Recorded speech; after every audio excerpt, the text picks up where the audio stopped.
تنصروا الله ينصركم ويثبت أقدامكم.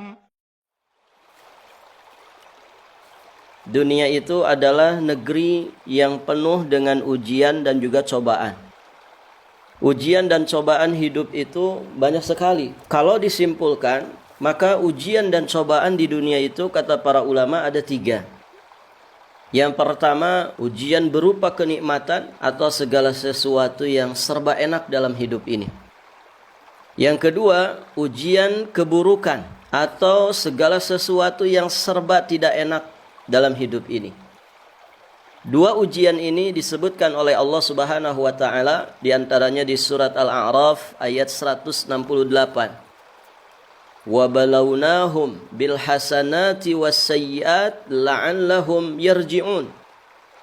Dan kami uji mereka dengan nikmat yang baik-baik dan dengan bencana yang buruk-buruk, agar mereka itu kembali kepada Allah, kembali kepada kebenaran. Di surat Al-Anbiya ayat 35 Allah Subhanahu wa taala juga menjelaskan, wa nabluukum bisyarri wal khairi fitnah wa ilaina turja'un. Kami akan menguji kalian dengan keburukan dan kebaikan sebagai cobaan yang sebenar-benarnya, dan hanya kepada kamilah kalian akan dikembalikan. 2 ayat ini sangat jelas menyebutkan tentang 2 macam ujian. Ujian berupa kebaikan dan ujian berupa keburukan. Hikmah dari itu semua, Allah Subhanahu wa taala menginginkan kita kembali kepadanya, kembali kepada jalannya, kembali kepada kebenaran, kembali kepada Allah Azza wa Jalla.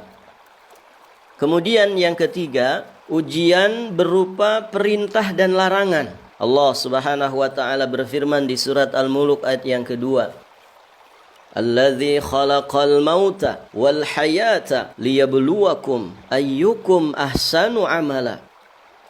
Allah yang telah menciptakan kematian dan kehidupan. Untuk apa? Untuk menguji kalian, siapa di antara kalian yang paling ahsan amalnya. Al-Imam Al-Baghawi, beliau menyebutkan tentang ayat ini di dalam kitabnya Ma'alimut Tanzil. Kata beliau, liyabluwakum, untuk menguji kalian. Maksudnya kita akan diuji dalam rentang waktu semenjak kita hidup sampai matinya kita.